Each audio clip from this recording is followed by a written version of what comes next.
Hello everyone, active with Nitish ব্লগে আবারও তোমাদের স্বাগত। আশা করি সবাই ভালোই আছো, আমিও ভালো আছি। তো মঙ্গলবার দিন ছিল শ্রী বিশ্বকর্মা পুজো। তো প্রতি বছর 17 তারিখ সেপ্টেম্বরের এই পুজোটি হয়।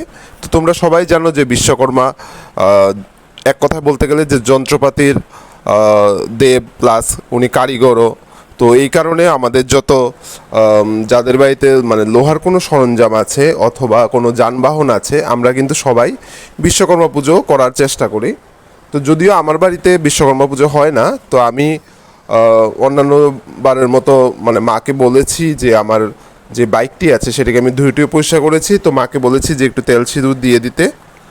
তো সকাল সকাল আমি টিউশন সেরে এসে তারপরে বাইকটিকে পরিষ্কার করলাম এবং তারপর মা এটির মধ্যে ধান দুব্য এবং তেল সিঁদুর দিয়ে দিল। তো বলা হয় যে এটা করলে ভালো হয়, তো সারা বছর ভালো কাটে, তো কোনো অ্যাক্সিডেন্ট বা কোনো কিছুর থাকে না, বিপদ থাকে না, আশঙ্কা থাকে না। তো যাই হোক, আমার মতো অনেকেই এই কাজটি করেছে এবং আমিও অন্যান্যদের মতো চেষ্টা করেছি যে মানে এটার মাধ্যমে দিনটি শুরু করার, তো তাহলে ভালো হয়। তো এটাই আমাদের প্রার্থনা ছিল।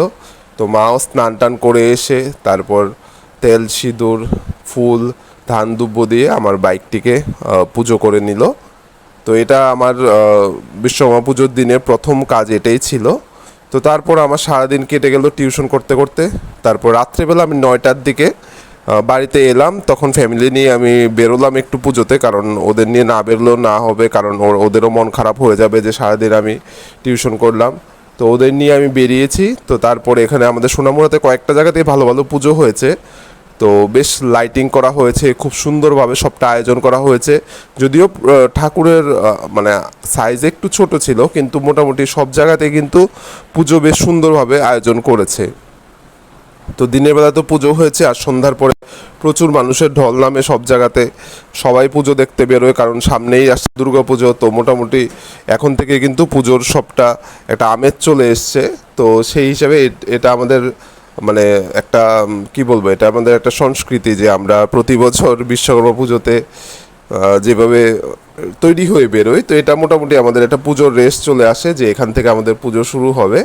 তা আমি আমার স্ত্রী আর আমার সন্তানকে নিয়ে আমি রাত্রেবেলা বাইকে বেরিয়ে পড়েছিলাম। যদিও তখন মানুষজন একটু কম ছিল, কারণ এত রাত অবধি বিশ্বকর্মা পুজোতে সবাই থাকে না, মোটামুটি সন্ধ্যের দিকেই বেরোয়। তো আমি তো একটু দেরি হয়ে গেছিলো, তো তার জন্য টিউশন সেরে এসে তারপরে ভাবলাম যে সঙ্গে সঙ্গেই বেরোতে। আমি প্রায় রাত 9টা সাড়ে 9টা বেজে গেছিলো আমি যে বেরিয়েছি। তো মোটামুটি ঘুরলাম, মজা করলাম। তো আশা করি তোমরাও মজা করেছো, অনেক পুজোতে ঘুরেছো। তো এটাই আমার ছিল ছোট্ট ব্লগ। তো সবাই ভালো থেকো এবং আমাকে জানাবে কেমন আছো। টাটা।